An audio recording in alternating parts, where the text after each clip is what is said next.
और उसको पढ़ने के बाद 2000 ये सिलसिला करीबन 3-4 साल तक चलता रहा और 2012 में आकर के मैंने इस्लाम धर्म कबूल किया दिसंबर के महीने में। और इस्लाम कबूल करने के बाद मैं उसको प्रैक्टिस करने लगी, मुझे बहुत अच्छा लगा। बिस्मिल्लाहिर्रहमानिर्रहीम। अस्सलाम वालेकुम दोस्तों, आज की वीडियो बहुत ही ज़्यादा इम्पोर्टेंट है क्योंकि आज की वीडियो एक ऐसी बहन की है जो एक टीचर है और वह एक हिंदू फैमिली से बिलोंग करती है और उन्होंने 2012 में इस्लाम को कबूल किया था, जबकि वो 3 साल से इस्लाम पर स्टडी कर रही थी।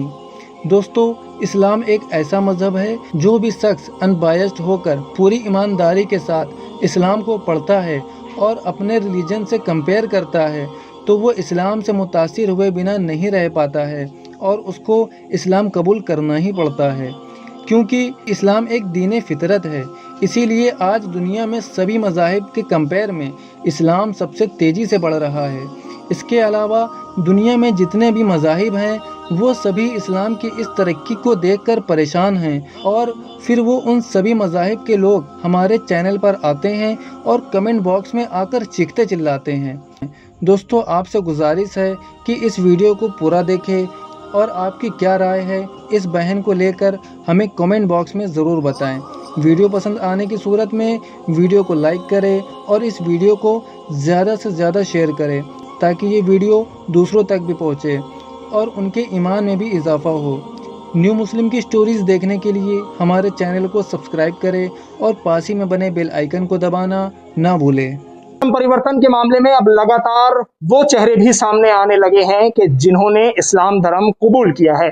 मेरे साथ आज एक ऐसी ही रिवर्ट मौजूद है जिन्होंने इस्लाम धर्म कबूल किया है। सीधी बातचीत इनसे कर लेते हैं। सबसे पहले आपसे जानना चाहूंगा कि इस्लाम धर्म क्यों कबूल किया, क्यों मुसलमान हुई? कि इस्लाम धर्म के बारे में मैंने 2009 में पढ़ना शुरू किया था। मैं अपने फ्रेंड्स वगैरह को देखती थी वो किस तरीके से रोज़े रखते हैं, किस तरीके से इबादत करते हैं, मुझे बहुत इंस्पिरेशन मिलता था।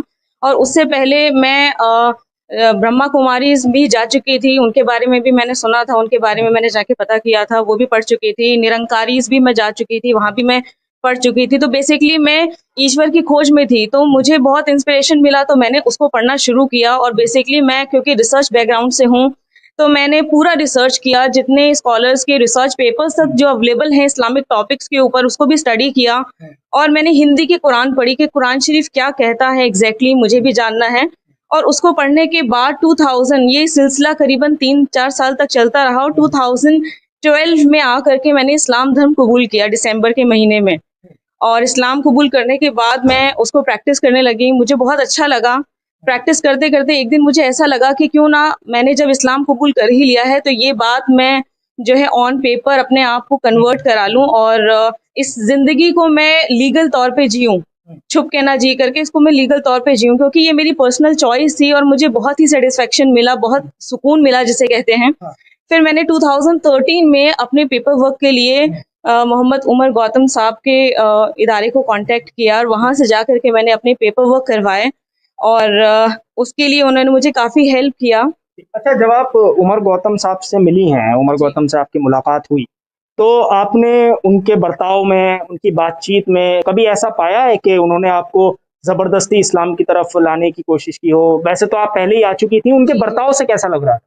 जी, उनके बर्ताव से ऐसा तो कुछ भी नहीं था। हालांकि उन्होंने पहली बार में मुझसे कहा कि आप सोच लीजिए और टाइम ले लीजिए, क्योंकि डॉक्यूमेंटेशन इतना ज़रूरी भी नहीं है। अगर आप चाहते हैं तो अलग बात है, लेकिन ज़रूरी नहीं है, तो अगर आप थोड़ा और वक्त लेना चाहें तो ले लीजिए। तो कहीं पर भी उनकी तरफ से कोई ज़बरदस्ती नहीं थी, मेरा ही उनको बहुत ज़्यादा प्रेशर था कि नहीं मुझे अपना डॉक्यूमेंटेशन करवाना है, जल्द से जल्द करवाना है। और उन्होंने उनकी ऑर्गेनाइजेशन ने मुझे बहुत सपोर्ट किया।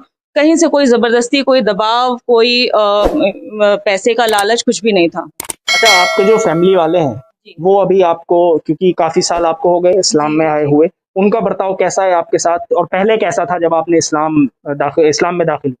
जब मैंने इस्लाम कबूल किया तो मेरे अंदर काफ़ी सारे चेंजेस आए। तो मेरी मदर को सबसे पहले वो चेंजेस नज़र आ गए थे। हालांकि चेंजेस जो थे उनको कहीं पे कुछ गलत नहीं लगा, उनको अच्छे लगे चेंजेस, लेकिन पहली बार तो थोड़ा बहुत ऑपोजिशन होता है, पर मेरी मदर ने और फादर ने दोनों ने मेरा साथ दिया। और अब मेरी फैमिली में, मेरे ससुराल में, मेरी शादी हुई 2014 में, तो अब हमारी फैमिलीज में सब लोग सपोर्ट करते हैं, ऐसी कोई प्रॉब्लम नहीं है। अच्छा, ये बताइए इस्लाम धर्म में आपने कहा रोजा रखते थे, मेरे जो नॉन मुस्लिम फ्रेंड्स थे वो सब ये सब चीजें करते थे, क्या सिर्फ रोजे ने आपको अपनी तरफ अट्रैक्ट कर लिया इस्लाम धर्म ने, कि रोजा रखते हैं तो चलिए इस्लाम में आ जाइए? कोई और वजह भी तो होनी चाहिए ना। देखिए, रोजा रखना तो एक बात है, उसके अलावा जिस तरीके से जिस शिद्दत के साथ इबादत करते हैं और उसमें जितना सबमिशन होता है वो हिंदू भी करते हैं, हिंदू भी करते हैं, इसीलिए तो आप मैंने भी करती होंगी। ब्रह्मा कुमारीज भी जाकर के देखा, उसको भी मैंने एक तो साथ। दोनों इबादत में फर्क क्या था? बिल्कुल, दोनों इबादत में फ़र्क ये है कि जब मैंने नमाज़ पढ़ी तो नमाज़ में मुझे जो कनेक्शन मिला, पर्सनल कनेक्शन, क्योंकि ये एक पर्सनल फीलिंग है, जो हम जब प्रैक्टिस करते हैं तभी हमें समझ में आती है, तो उसमें जो मुझे सुकून मिला, वो आज तक शायद मुझे कभी नहीं मिला। इबादत तो हिंदू भी करते हैं, आप पहले थी तो करती ही होंगी, पूजा पाठ भी करते होंगे, तो वहां आपको कौन सी ऐसी चीज थी जिसने कहा कि नहीं भाई आप इसको छोड़ दीजिए, इधर आ जाइए? क्या कोई लालच वगैरह का कुछ मामला था, या पैसों वगैरह का कुछ के दिए जा रहे थे? नहीं, देखिए, ना तो लालच का किस्सा था, ना ही बिल्कुल पैसे की कोई बात थी। मैं खुद एक पोस्ट ग्रेजुएट हूँ बिज़नेस मैनेजमेंट में, और मुझे काफ़ी सालों का टीचिंग का एक्सपीरियंस भी है बिज़नेस मैनेजमेंट में।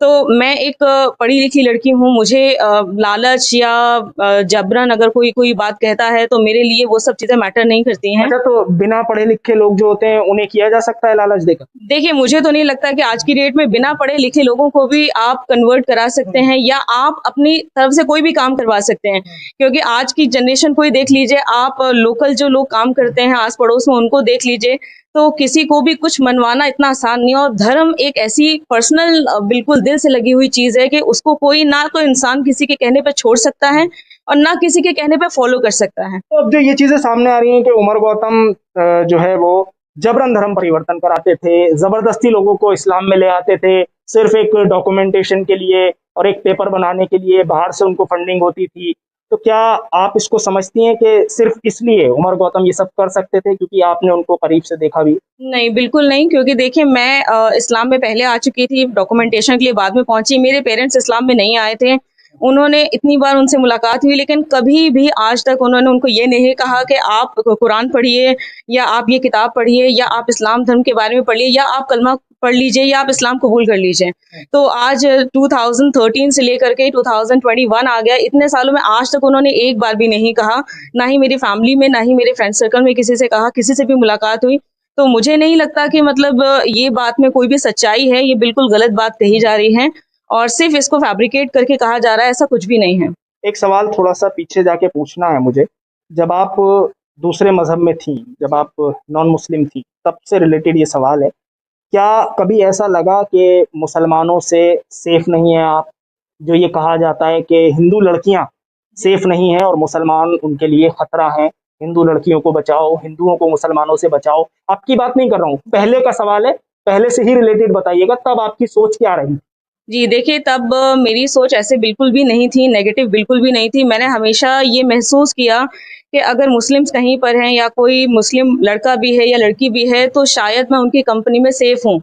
क्योंकि कहीं न कहीं, क्योंकि वो एक ईश्वर को मानने वाले हैं, तो कहीं न कहीं उनके दिल में डर होता है और वो कोई भी गलत काम करने से पहले सोचते हैं, क्योंकि उनके धर्म में ये कहा गया है कि कोई भी आप गलत काम करते हैं तो आपको उसका मतलब जवाब देना पड़ेगा। तो मैं तो हमेशा से पॉजिटिव रही, लेकिन हाँ, पहले कभी नहीं सोचा था कि मैं भी एक दिन मुसलमान बनूंगी, पर ऊपर वाले ने ऐसा रास्ता दिखाया, धीरे धीरे मुझे एनलाइटन किया, क्योंकि मैं उसी को खोज रही थी, तो एनलाइटनमेंट अपने आप होता गया मेरा। तो यानी पैसों का, लालच देने का, फोर्सफुली ऐसा कोई मामला नहीं दिखा? जी जी, बिल्कुल नहीं, बिल्कुल नहीं। ना मेरे साथ, ना ही मैंने आज तक कभी उनको, किसी उमर गौतम साहब को, किसी और को इस तरीके से बात करते हुए कभी नहीं सुना। वीडियो के नीचे सब्सक्राइब के बटन पर क्लिक करें, बेल के आइकॉन पर क्लिक कीजिए ताकि हर नई वीडियो की नोटिफिकेशन आपको मिल जाए।